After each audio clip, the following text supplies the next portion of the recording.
But one thing to keep in mind is that chanting is not it's not a performance, and we use the word kirtaniya, which is actually correct in terms of, in Vedic culture, you would have, according to Varnashrama, different people would have specific professions according to their nature, and generally speaking, their children would also continue that. So if, for instance, one of our devotees here, who is well known, for instance, like Amal Harinam, who is well known for chanting Hare Krishna and inspiring others to do so, if their, well, it's the daughter, won't be son, maybe son, also chants and does that as a service, lifetime service, then their last name will become Kirtaniya. So even now it could be Amal Harinam Kirtaniya. Immediately when someone says the name, then you know who that is. I mean, you have here in the English language, John Smith. What does that mean? That means that actually his family, they were blacksmiths. And then you have carpenter, and you have so many names, and the names are generally associated with the town in which they're born and specifically the occupation that they do. So you immediately know what that person is qualified for, how they should be engaged, what their expertise is. So there have been so many wonderful kirtaniyas here, and we hope we continue that, but with only one purpose, and that is to awaken our love for Krishna. We want to dance, we want to chant, and when we do that, when we do it for our own enjoyment, that becomes the prime motivation, then according to Lord Kapila, that's called devotional service in the mode of passion. And when we chant Hare Krishna to become purified, then that's devotional service in the mode of goodness. And when we chant in order to please Radha Gokulananda, then that becomes devotional service, transcendental devotional service, pure devotional service.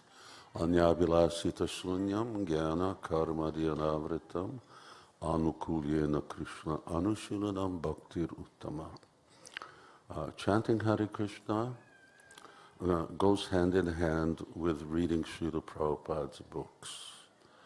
Unless you have some extraordinary samskars from a previous life, it's doubtful whether someone can come to the stage of pure chanting without reading Prabhupada's books.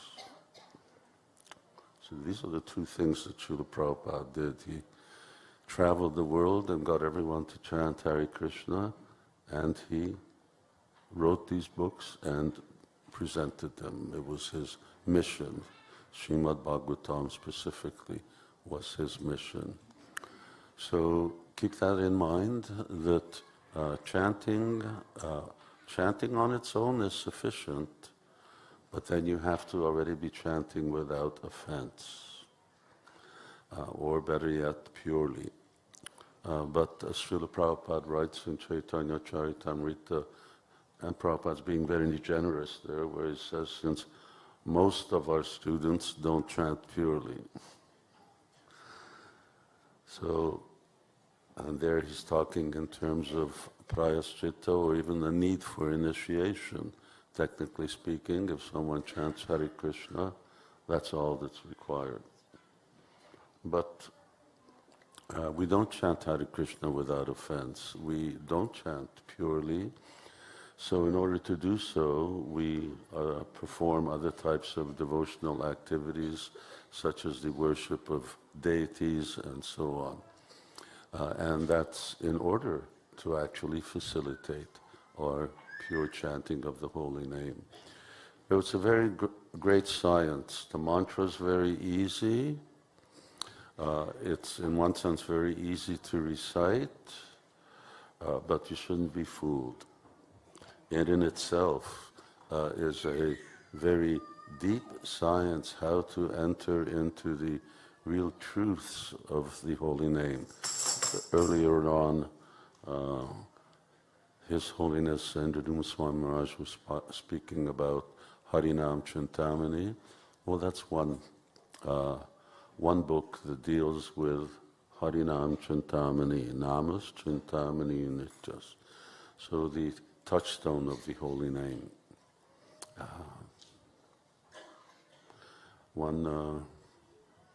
One very famous book distributor, his name is Harinamananda Das, who used to distribute 400, 500, 600 Mahabig books a day, every day. Of course, he did it in Switzerland. That's sort of halfway between here and the heavenly planets, at least in terms of opulence. So, on one occasion, he distributed 1,000 Mahabig books, which was a record at that time. Now, we have these devotees in Atlanta, Georgia, Mahotsava Das, who's the other day distributed 2,000 big books, or over 2,000 big books, including 55 sets of Bhagavatams on the street, all to Westerners. Sets of Bhagavatams. 55 sets of Bhagavatams. Anyway, Harinamananda Prabhu, when he sold 1,000 books, some time later when I met with him, I asked him, I said, how did you do that? He had to have someone, you can't do it alone, you have to have someone who's running and bringing you books constantly. It's like a constant flow. So his answer was very simple, and it was also very deep, and it applies to chanting properly. He says, I tried not to get in the way. So you can do anything, because Chaitanya Mahaprabhu and Krishna can empower anybody to do anything. But we can't get in the way. So, when someone says, oh, I can't do that. No, you can't do that. But Krishna can do that. And if you become an instrument, nimitta matra bhavyasavya sachin, so Krishna tells Arjuna that you just be an instrument. So if we're just instruments in Krishna's hands and don't have our own ideas and don't get in the way, then you can do anything. Similarly, if we don't get in between the pure holy name of Krishna and our current selves, then yes, then we can chant. So we need to put our minds and our false egos and the other things all to the side, ideally not to the side, but to actually purify all of these things and not get in the way, and then the holy name of Krishna resounds. And the effect of that holy name, well, you see how Srila Prabhupada spread Krishna consciousness all over the whole world. And that was just based on the sound vibration that he emitted. Prabhupada wasn't in the way. His Guru Maharaj told him to preach. He did just that. He wrote books. he sang Hare Krishna, established festivals, and anyway, you all know the rest, and he envisaged another 29 stories on top of this one as being actually the temple that he wanted here. No doubt sometime in the future that will also manifest. It's just a matter of time. So thank you all very much. And